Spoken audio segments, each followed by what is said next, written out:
Muy buenos días, muchas gracias por acompañarnos esta mañana del lunes 7 de mayo. El Centro Universitario de Ciencias Sociales y Humanidades, a través del Observatorio del Proceso Electoral, les agradece su presencia en esta rueda de prensa en la que analizaremos la construcción del concepto de ciudadanía como parte de los resultados de este Observatorio de Proceso Electoral. Nos hace favor de acompañar en el presidium el doctor Andrea Busoletti, profesor investigador del Departamento de Estudios Políticos. Muy buenos días, doctor. Y también es un gusto saludar a la maestra Laura Aritmética Jaime Oliver, profesora investigadora del Departamento de Estudios Políticos. Buenos días a los dos, buenos días a quienes nos hacen favor de ver por el canal de prensa de la Universidad de Guadalajara en redes sociales. Vamos entonces a dar inicio a esta rueda de prensa con la intervención del doctor Andrea Busoletti. Buenos días a todos.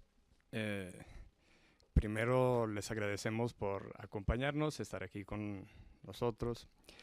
Y también les recordamos que el Observatorio Electoral de la Universidad de Guadalajara pues empezó sus trabajos a partir del 2 de octubre del año pasado para analizar el proceso electoral local en Jalisco, y para eso se conforma una estructura en la que participan profesores del Departamento de Estudios Políticos de la Universidad de Guadalajara y también estudiantes. Contamos con 35 estudiantes que están operando como asistentes de investigación en las diferentes líneas de investigación que conforman el observatorio. Hoy les hablaré para presentarles los resultados de la línea de investigación de partidos políticos y candidaturas independientes, y sucesivamente pasaré el micrófono a la maestra Laura Aritmética Jaime, que nos hablará de los hallazgos de la línea de investigación de participación ciudadana. Para empezar, en el caso del trabajo de la línea de investigación en partidos políticos, con el arranque formal también del proceso electoral para alcaldías y diputaciones locales, hoy podemos contar con la oferta política completa, es decir, poder contar con todos los candidatos a los cargos de elección popular también para las diputaciones locales y las alcaldías. Y por ese motivo, lo que decidimos hacer fue, planeamos hacer y luego pues trabajamos sobre ese punto, fue analizar los perfiles de los candidatos a los diferentes cargos de elección popular. En particular, hemos podido analizar 977 perfiles de candidatos que abarcan los 7 perfiles de candidatos a la gobernatura, los 12 de candidatos al Senado de la República, los 298 que compiten por el cargo de diputado local y 660 que compiten por el cargo de presidente municipal en Jalisco.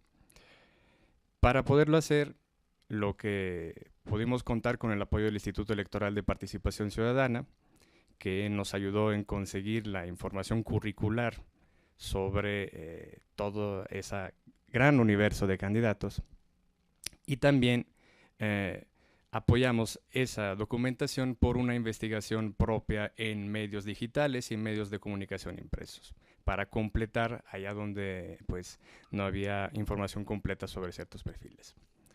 Sobre los 977 candidatos, lo que pudimos constatar es que se puede documentar por mismas declaraciones de los candidatos o a través de la investigación documental un total de 150 candidatos que han tenido antecedentes en partidos políticos distintos del actual. Es decir, que a lo largo de su trayectoria política han sido militantes, afiliados o han participado como candidatos o hasta han cubierto un cargo de elección popular en un partido político distinto del que lo postula para la elección de 2018. Inclusive también hay casos, en ese 15%, de candidatos que en elecciones anteriores o en la presente han tomado el camino de la candidatura independiente para hoy postularse a través de un partido político distinto. De esos 150, la gran mayoría han tenido antecedente en solo otro partido político o solo como candidato independiente una vez. Esos son 125, el 83.3%. Sin embargo, podemos encontrar también candidatos que tienen antecedentes en 2 partidos o en más de 2. Y curiosamente, si nosotros limitamos el universo de observación simplemente a los candidatos a la gubernatura del estado, nos damos cuenta que 3 de los 7 candidatos que compiten para la gubernatura tienen antecedentes en otros partidos y los 3 tienen antecedentes en más de un partido. En el caso de Enrique Alfaro Ramírez y Carlos Lomelí Bolaños, tienen antecedentes en 2 formaciones políticas. En el caso del candidato Salvador Cosío Gaona por el Partido Verde, tiene antecedentes en más de 2 partidos políticos. Si seguimos avanzando, lo que intentamos detectar y reconstruir es ver cuáles de esos candidatos se han cambiado por última vez entre el proceso, después del proceso electoral 2015 y previo a ese proceso electoral, o sea, en función de esta elección. Y pudimos encontrar evidencia de 84 candidatos, es decir, el 56%, 84 de los 150 que han efectuado un cambio de partido, han modificado, han salido de su partido anterior para ir a otro en función de ese proceso electoral. Eso, por supuesto, es un dato que a lo mejor implica una falta de información para candidatos que se han cambiado de partido previo, es decir, conforme se va más lejos en el tiempo, más es difícil encontrar documentación. Pero el dato relevante es que en ese proceso electoral, 84 candidatos, si nosotros nos ponemos a buscar información sobre ellos hace 3 años, los vamos a encontrar, pero por un partido o por una vía independiente, diferente del actual. Si luego profundizamos para ver el dato de dónde van y hacia dónde van esos candidatos, primero, si nos enfocamos en el dato de dónde salen los hoy candidatos en el proceso electoral, podemos ver que el partido más afectado, es decir, el que ve salir la mayor cantidad de su propia clase dirigente, es el Partido Revolucionario Institucional. De los 84 que dijimos haber cambiado de partido para ese proceso, 30 salieron del Partido Revolucionario Institucional, lo que corresponde al 35%. Siguen como partidos que registran la mayor cantidad de salidas el Partido de la Revolución Democrática y Movimiento Ciudadano, que los dos registran una salida del 14.29% desde sus filas, y el Partido de Acción Nacional, que registra pérdidas del 9.52%. Los partidos que tienen más flujo en entrada de candidaturas, el partido que está en primer lugar es el Movimiento de Regeneración Nacional, Morena, con el 21.43% de esos mismos candidatos. Siguen el Partido Verde y también las candidaturas independientes, que representan el 16.67% de ese universo, y el mismo Movimiento Ciudadano, al cual se van el 15.48% de los candidatos.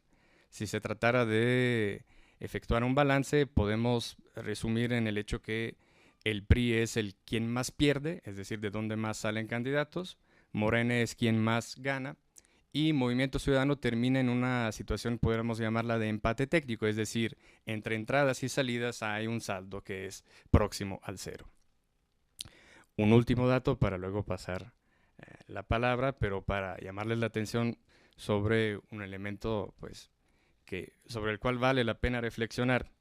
Si nosotros vamos a enfocarnos sobre un elemento, o sea, la diferencia de género, y analizar los perfiles, en ese caso de los 150 del total de los candidatos que antes han tenido afiliación con otro partido, podemos notar que el 77.3% son hombres. Es decir, la gran mayoría de los candidatos que toman la decisión de salir de su propio partido para ir hacia otro, son del género masculino, mientras las mujeres son las que se mantienen más constantes, también probablemente por el hecho que la introducción de las cuotas de género en ese proceso electoral amplió afortunadamente el espacio de las candidaturas de las mujeres, allá donde antes había menos espacio para ellas en el proceso electoral y por lo tanto también menos antecedentes de candidaturas femeninas.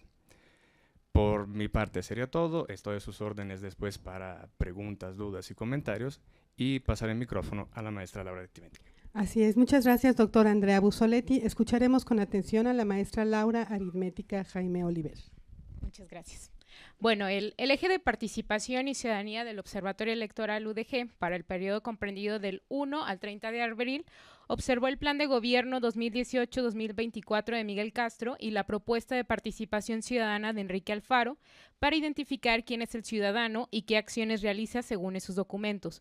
Para ello nos enfocamos en el significado que atribuyen y el margen de acción que establecen para ciudadano, ciudadanía, participación y sociedad civil.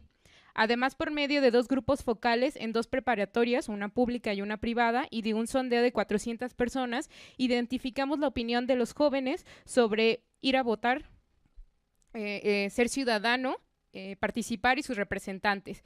En este caso, los jóvenes son primeros votantes, es la primera vez que van a ejercer este derecho.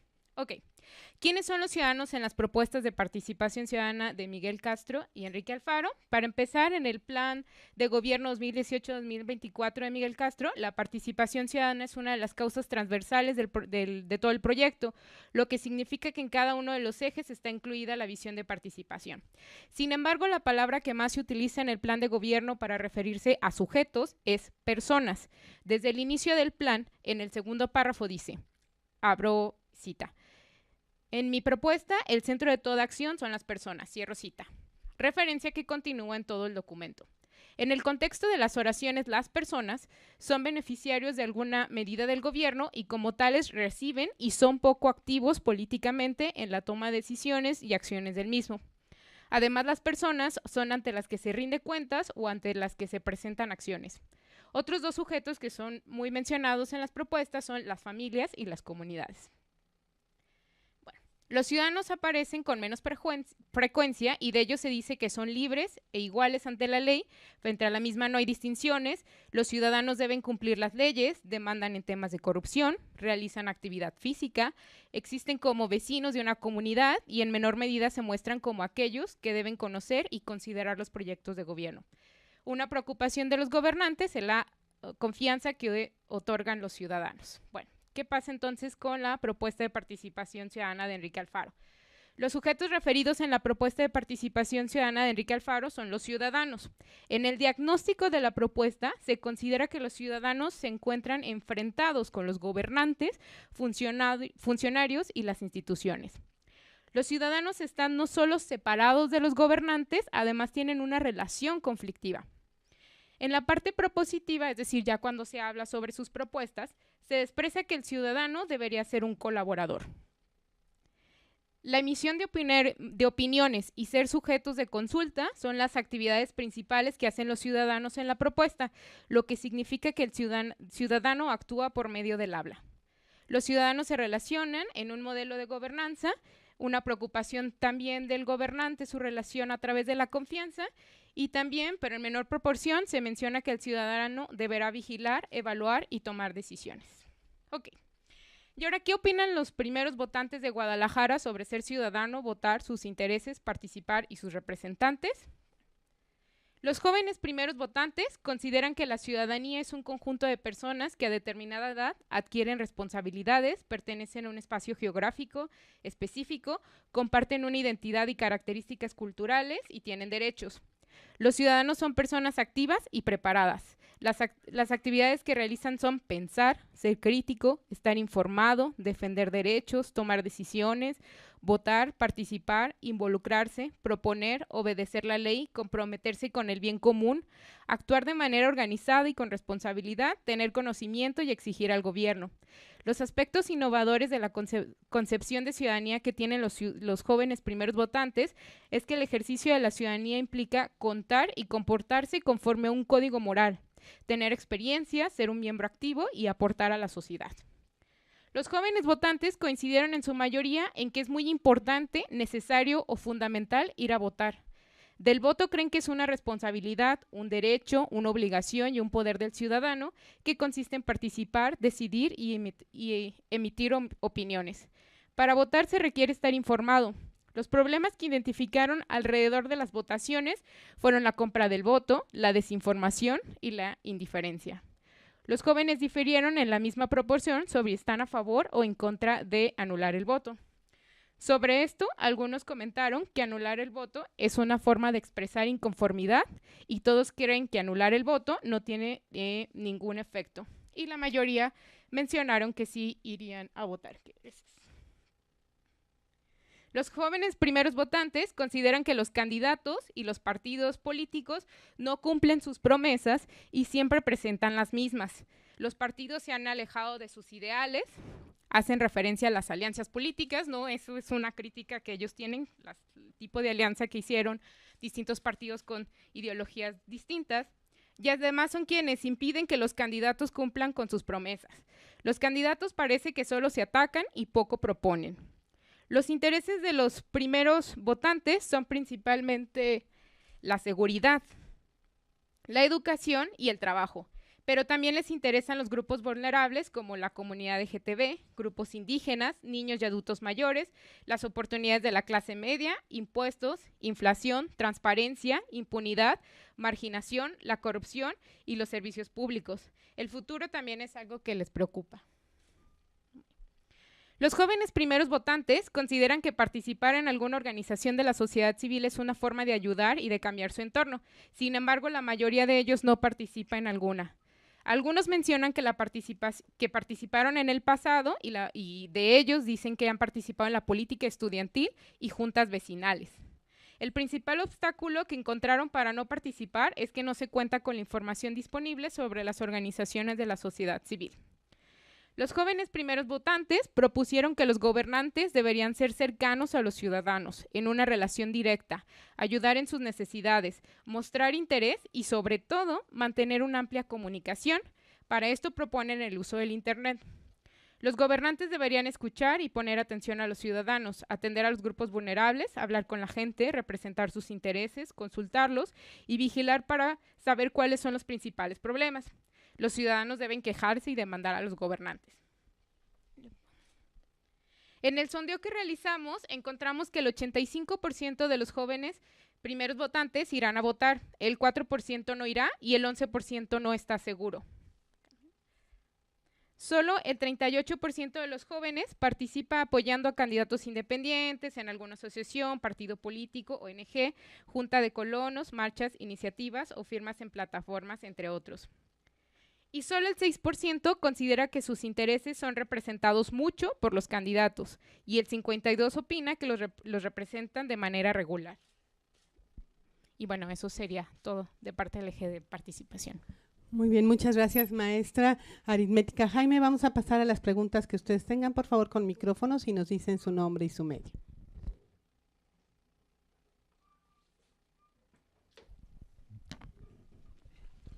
Buenos días.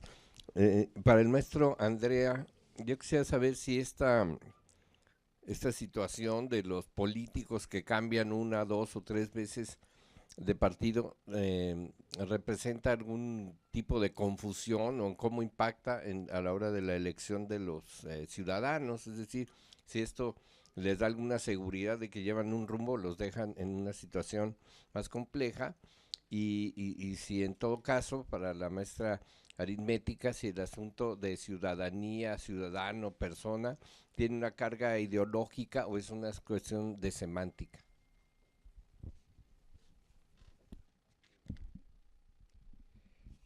Seguramente afecta y creo que hay, no escondo que es un punto de vista quizá más personal, pero creo que hay mucha continuidad entre lo que vimos en la primera y lo que vimos en la segunda parte.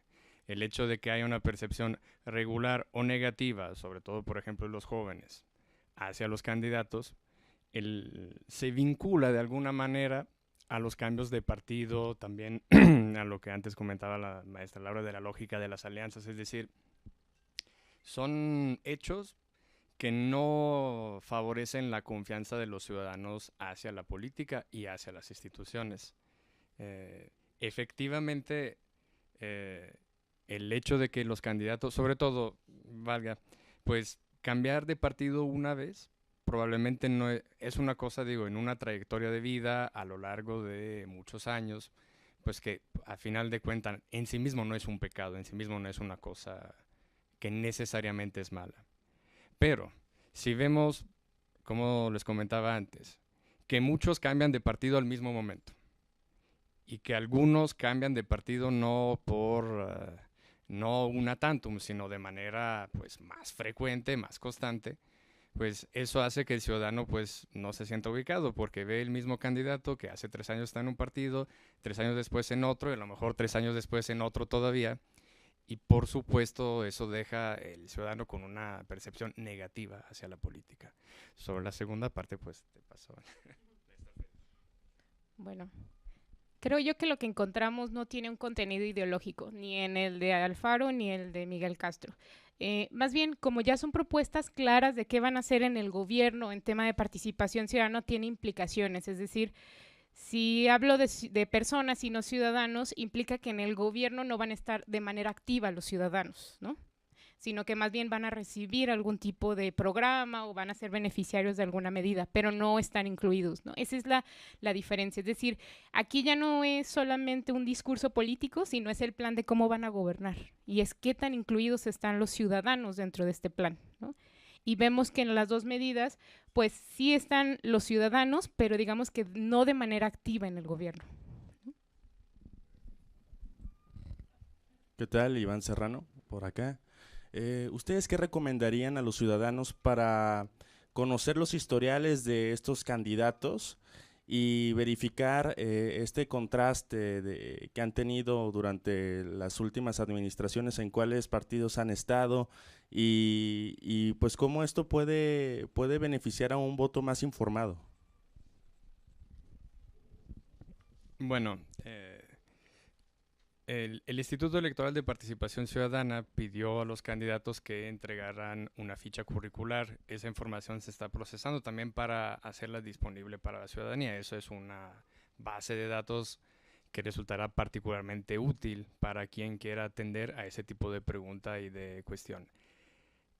El otro criterio es pues ser críticos en el sentido de estar buscando, informándose, leyendo medios. También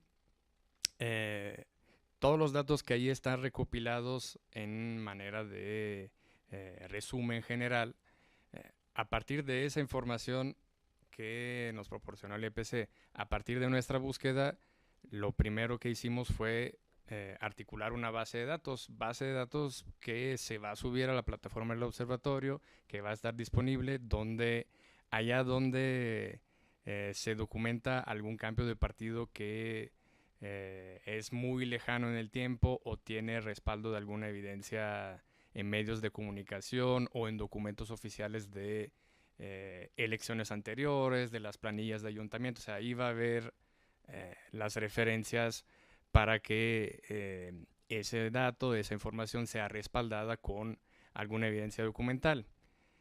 También es cierto que en muchos casos, por eso 150 de 977, pues es un dato significativo, pero que deja un margen donde probablemente tampoco nosotros alcanzamos. Es decir, cuando se trata de acceder a la información de algún candidato de un municipio con baja población o rural o condiciones que hay poco material documental, también es más difícil en el caso en que haya habido.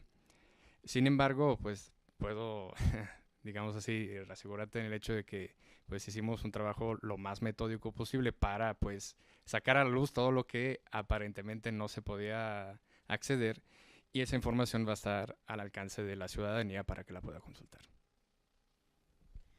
Hola, buenos días. Jade Ramírez de Canal 44.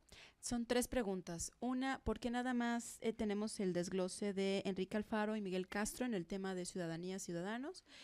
La segunda tiene que ver si prevén en el futuro hacer un análisis a profundidad sobre el impacto de este brinco que hay de candidatos, de personas entre partidos políticos, o sea, la hibridación de partidos políticos.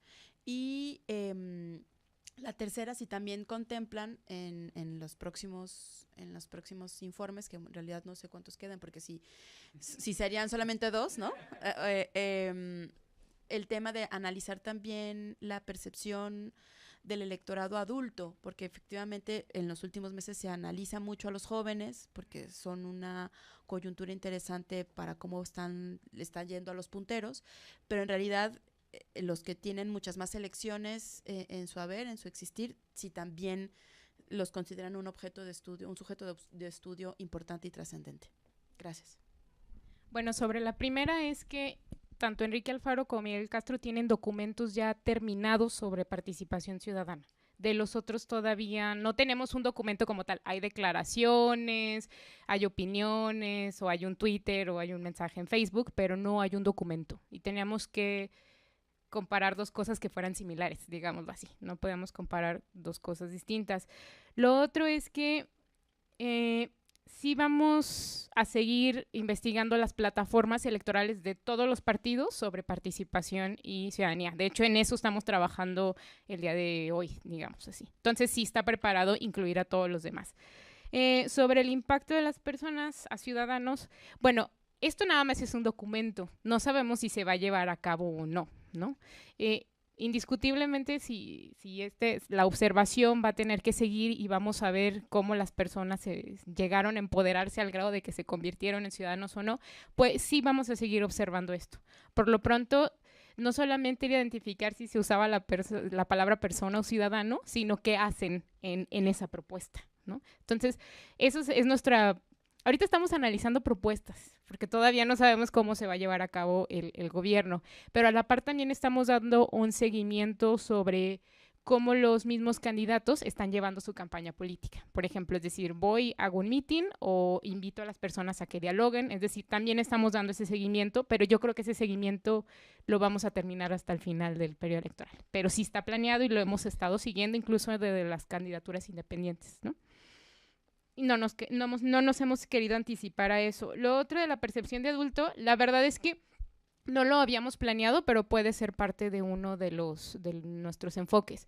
Más bien, en este eje quisimos centrarnos en ese tipo de participación que a veces no se observa. Por eso es que estábamos viendo jóvenes, la vez pasada auxiliares, etcétera, pero puede ser parte de la investigación. Sobre la segunda pregunta, lo que hemos logrado articular y presentarles hoy es, a final de cuentas, el resultado de la observación y planteada en término cuantitativo, es decir, ¿cuántos? Y la pregunta que tú nos planteas, supongo, me dirás si me estoy equivocando, no va en el sentido de lo cualitativo, es decir, de cómo afecta, de las razones, que sin duda es un objeto de investigación particularmente interesante. Pero pues las opciones son dos, o limitarlo a algunas elecciones en particular, porque, insisto, pues analizar casi 1000 perfiles, recopilar información sobre casi 1000 candidatos es algo que hicimos con mucho rigor, pero también que lleva una cantidad de tiempo y de trabajo. Por eso también estoy muy agradecido con los estudiantes que nos acompañaron en ese esfuerzo. Pero por ese mismo, lo que implicaría hacer un análisis cualitativo, a lo mejor valdría la pena hacerlo, pero en tiempos no electorales, también porque en ese rush de los 2 meses que nos esperan, hay que esperarse también un poco un sesgo en los argumentos presentados, en la percepción. Por supuesto que valdría la pena, pero creo que de aquí en adelante lo que nos vamos a enfocar más, por la razón misma que te decía, ahora el proceso arrancó allá donde todavía no había arrancado, es ver el comportamiento de los diferentes actores que analizamos las diferentes líneas en el proceso, porque si no estaríamos como dejando de lado lo prioritario, es decir, qué están haciendo, qué están diciendo, qué están ofertando a la ciudadanía. A usted.